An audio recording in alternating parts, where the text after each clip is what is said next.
Good morning students and also parents. આજે હું હરદીપ ગઢવી એવા સ્ટુડન્ટ્સની વાત કરવા આવ્યો છું જે હાલ હવે ધોરણ 10માં આવી રહ્યા છે કે ધોરણ 12માં આવી રહ્યા છે. સૌથી મોટો જે કન્ફ્યુઝન છે સ્ટુડન્ટ્સને કે 10મા ધોરણમાં આવ્યા તો સ્ટાન્ડર્ડ મેથ્સ રાખવું કે બેઝિક મેથ્સ રાખવું, કન્સિસ્ટન્સી એટલે કે સાતત્ય વાંચવામાં કેવી રીતે જાળવવું, મોટિવેશન કામનું કે પછી ડિસિપ્લિન કામનું, આ બહુ બધા કન્ફ્યુઝન હોય છે જે દૂર કરવા માટે હું હરદીપ ગઢવી સાયન્સ ગેલેક્સી નરોડા અમદાવાદમાં એક 26 એપ્રિલ 2026 એટલે કે રવિવારના રોજ સવારે 10 વાગે એક સેમિનાર રાખ્યો છે, જેમાં આપ સૌ વિદ્યાર્થીઓ અને વાલીઓ બંનેનું હું સ્વાગત કરું છું, આપને ઇન્વિટેશન આપું છું. અત્યારે તમે જોશો લગભગ દરેક જગ્યાએ 10મા ધોરણની બેચ ચાલુ થઈ ગઈ છે. સ્ટુડન્ટ્સને તિલક ચાંદલા કરીને એમને ઇન્વિટેશન આપે છે, એમને ભણાવવાની શરૂઆત કરે છે, બધું જ કામ કરે છે. પણ જે સૌથી પહેલા જે કામ કરવું જોઈએ કે સ્ટુડન્ટ જો 10મામાં આવ્યો છે તો એને કેવી રીતે ગાઈડન્સ આપવું, એને કેવી રીતે વાંચવું, શું ન વાંચવું, કેટલું વાંચવું, ક્યારે વાંચવું, આનું કોઈ નોલેજ જ નથી હોતું. એ 8મા 9મા ધોરણમાં જે પણ વાંચીને આવે છે બસ એની ઉપર ફોકસ કરતા હોય છે અને સીધું જ બસ સિલેબસ જલ્દી પતી જાય એ માટે થઈને વહેલાસર આપણે ક્લાસ ચાલુ કરતા હોય છે. અને સ્ટુડન્ટ્સ પણ વાલી પણ એવું કહેતા હોય કે ભાઈ વેકેશન પડ્યું છે તો ચાલો મોકલી દઈએ. પણ સૌથી મોટી ભૂલ એ કરી રહ્યા છે કે જ્યારે પણ તમે યુદ્ધમાં પણ ઉતરો છો તો તમને પ્રોપર સ્ટ્રેટેજી તમને ખબર હોય, સીધું તમારે યુદ્ધમાં લડવા જતું નથી રહેવાતું. એના માટે તમારે સ્ટ્રેટેજી પ્લાનિંગ કરવો પડતો હોય છે આખા યુદ્ધ દરમિયાન. તો તમારે પણ આખા વર્ષ દરમિયાન એક પ્લાનિંગ અત્યારથી કરવાનું હોય છે કે હું કઈ રીતે વાંચીશ, કેટલું વાંચીશ, શું વાંચવું છે, શું નથી વાંચવું, કોની વાતો સાંભળવી છે, કોની વાતો નથી સાંભળવી. આ બધી જ ચર્ચા જે છે એ હંમેશા ક્લાસ ચાલુ થયા પહેલા કરવાની હોય છે. પણ અફસોસની વાત એ છે કે આપણે ત્યાં જલ્દી બેચ ચાલુ કરવાની એટલી બધી ઉતાવળ છે કે આવું ગાઈડન્સ મળતું જ નથી. અને જ્યારે સ્ટુડન્ટ જ્યારે 10મું ધોરણ ચાલુ થઈ જાય, અડધું પતી જવા આવે, પૂરું થાય, ત્યારે કન્ફ્યુઝન થાય છે કે સ્ટાન્ડર્ડ મેથ્સ રાખવું કે બેઝિક મેથ્સ રાખવું. તો આ પહેલેથી ક્લિયર થવું જોઈએ. તો એના માટે જ અમે જે છે એક સેમિનારનું આયોજન કર્યું છે, જેમાં લગભગ તમારા દરેક પ્રશ્નોનું જે છે એ સોલ્યુશન પણ આવશે. અને સાથે સાથે સૌથી સ્ટુડન્ટ્સને જો પ્રોબ્લેમ આવતો હોય જે જેન્યુઅન એમના તરફથી છે, બરાબર છે, કે પેરેન્ટ્સ જે છે એ પ્રેશર કરે છે. ઓબ્વિયસલી પેરેન્ટ્સ પૈસા ખર્ચે છે તો એમની પણ એક્સપેક્ટેશન હોય કે મારો સન જે છે કે મારી ડોટર જે છે એ સારામાં સારી મહેનત કરે. તો પેરેન્ટ્સ ખોટા નથી તો સ્ટુડન્ટ્સ પણ ખોટા નથી. તો એમાં પણ પેરેન્ટ્સે પણ પોતાને જે છે એ સ્ટુડન્ટ્સને અનુરૂપ જે છે એમને મહેનત કરાવવી પડશે. તો આ જે સેમિનાર જે રાખ્યો છે એ પેરેન્ટ્સ અને સ્ટુડન્ટ્સ બંને માટે છે. આ સેમિનારની અંદર સ્ટુડન્ટ્સે શું કરવું જોઈએ, શું ના કરવું જોઈએ એની પણ માહિતી આપવામાં આવશે. પેરેન્ટ્સે શું કરવું, શું ના કરવું એ પણ માહિતી આપવામાં આવશે. બીજું ચર્ચા એ કરવાની હતી કે અત્યારે આપણા એજ્યુકેશન સિસ્ટમની અંદર વાત કરીએ તો માત્ર નોલેજ ઉપર ધ્યાન આપવામાં આવે છે કે ભાઈ જે પણ મેથ્સ આવ્યું, સાયન્સ આવ્યું, એસએસ આવ્યું, બસ તમે વાંચી નાખો, તૈયાર કરી નાખો, એક્ઝામમાં તમે લખી નાખો અને માર્ક્સ લઈ આવો. શું પેરેન્ટ્સ આટલાથી જ ખુશ છે?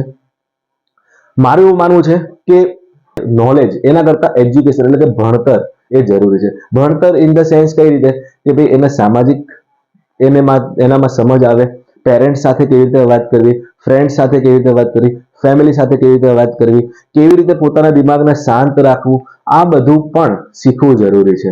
અમે 10મા ધોરણનું તો ભણાવવાના જ છીએ, અધર સ્ટાન્ડર્ડનું તો ભણાવવાના જ છીએ, પણ સાથે સાથે તમે એક સારા માણસ કેવી રીતે બની શકો, સારા વ્યક્તિ કેવી રીતે બની શકો, તમારું નોલેજ જે છે એ તમારા એજ્યુકેશન થકી સમાજને કેવી રીતે ઉપયોગી થાય છે, તમારા પેરેન્ટ્સને કેવી રીતે ઉપયોગી થશે, તમારા પેરેન્ટ્સ તમારી ઉપર ગર્વ અનુભવતા હોવા જોઈએ, એ અમે શીખવીએ છીએ. અમે ભણાવવાની સાથે સાથે આ એથિકલ જે છે, નૈતિકતા જે છે એ પણ બાળકને અમે શીખવીએ છીએ. એનામાં પણ નૈતિકતા લાવે છે કે કેવી રીતે તમારે સોરી કહેવું, ભૂલ ના હોય ઘણી વખત તો પણ એક વખત સોરી કહી દેવાથી પણ સમસ્યા દૂર થઈ જતી હોય છે. તો આ બધું પણ જે છે એ એજ્યુકેશન અમે આપતા હોઈએ છીએ. જો તમારું બાળક જ્યાં જતું હોય ત્યાં જો સોરી કહેતા શીખવાડતું હોય, થેન્ક યુ કહેતા શીખવાડતું હોય, પેરેન્ટ્સ સાથે કેવી રીતે કનેક્ટ કરવું એ શીખવાડતા હોય, ફ્રેન્ડ સાથે કેવી રીતે કનેક્ટ થવું એ શીખવાડતા હોય તો વેરી ગુડ છે. કેમ કે આગળ જતા તમારું 10મું ધોરણ કે 12મું ધોરણ પત્યા પછી જ્યારે તમે રિયલ લાઈફમાં જ્યારે જોબ કે બિઝનેસ કરશો, બરાબર છે, ત્યારે આ નોલેજ તો કામમાં આવશે, પણ આ જે અનુભવ જે છે, જે એજ્યુકેશન છે એ સૌથી વધારે તમને કામમાં આવશે અને સારા માણસ બનાવશે. પેરેન્ટ્સને પણ એ જ કહું છું કે શું તમારા બાળકને ફક્ત તમારે માર્ક્સ જ જોઈએ છે કે સાથે સાથે તમારે એનું ગુડ બિહેવિયર પણ જોઈએ છે, તમારા પ્રત્યે તમારું માન સન્માન કરે. હું એવું નથી કહેતો કે તમને સવારે રોજ પગે લાગીને જાય, પણ કમસે કમ તમે થાક્યા પાક્યા ઘરે આવો છો, ફાધર કે મધર જોબ ઉપર, તો તમારું બાળક તમને પાણીનો ગ્લાસ આપે છે કે પૂછે છે? શું તમે આવું ઈચ્છો છો કે તમારું બાળક આવું બને? જો તમે ઈચ્છતા હોય કે હા અમારા બાળકની અંદર નોલેજની સાથે સાથે એજ્યુકેશન, ઇમોશનલ એજ્યુકેશન આવે, તો પછી તમારા માટે એક રસ્તો છે જે સાયન્સ ગેલેક્સી તરફ આવે છે.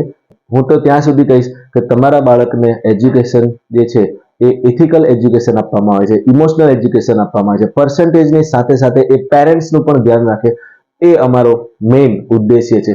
માત્ર માર્ક્સ લાવીને માર્કશીટ બીજાને બતાવવા ખાતર અમે નથી ભણાવતા. અમે ભણાવીએ છીએ કે તમે માર્ક્સ પણ લાવો, પણ માર્ક્સની સાથે સાથે તમારા બાળકનું કોઈ વખાણ કરે કે ભાઈ આમનું બાળક જેવું, આમના દીકરા જેવું, આમના દીકરી જેવું ના થવાય અને તમને એ ગર્વ અનુભવે, એ આખા વર્ષ દરમિયાન અમે એમને શીખવતા છે. અને અમે આખા વર્ષ દરમિયાન આ બધી ઘણી બધી આવી વાતો કરતા જોઈએ છીએ, જેથી કરી અને બાળક જે છે એ ભણતર નોલેજની સાથે સાથે એ પોતે જે છે એ ઇમોશનલ એજ્યુકેશન પણ એનામાં આવતું જાય. અને જ્યારે 10મું ધોરણ પાસ થઈને નીકળે ત્યારે એના પેરેન્ટ્સ ખરેખર એના વર્તનથી ખુશ હોય, નોટ ઓનલી રિઝલ્ટ. જો તમે ક્યાંય જતા હોય કોચિંગ સેન્ટર ઉપર અને જ્યાં જો ફક્ત માર્ક્સની જ વાત થતી હોય, તો માર્ક્સ તો કોઈને યાદ રહેવાના પણ નથી. તમને પણ નહીં રહે, અમને પણ નહીં રહે. યાદ શું રહેશે? તમારું બિહેવિયર, તમે કેવી રીતે બિહેવ કરો છો લોકોની સામે. જો આ તમે ઈચ્છો છો કે હા અમારે પણ આવું બિહેવિયર અમારું બાળક કરે, અમારી સાથે સારું વર્તન કરે, અમારા ફેમિલી સાથે સારું વર્તન કરે, તો તમારા માટે એક રસ્તો છે સાયન્સ ગેલેક્સીનો, જ્યાં અમે ઇમોશનલ એજ્યુકેશન પણ આપીએ છીએ. અધર એજ્યુકેશન જે 10મા ધોરણની જે ટેક્સ્ટ બુક, સ્ટાન્ડર્ડ બુક્સ છે, એનું પણ અમે નોલેજ આપીએ છીએ. ઓવરઓલ અમે સંપૂર્ણ બાળકનો જે છે એ વિકાસ માનસિક અને સામાજિક બંને રીતે થાય એનું ધ્યાન અમે રાખીએ છીએ. અમે માર્ક્સ પ્લસ મેન્ટોરશિપ, પેરેન્ટ્સ પ્રત્યે, આના પ્રત્યે અમે ધ્યાન આપીએ છીએ.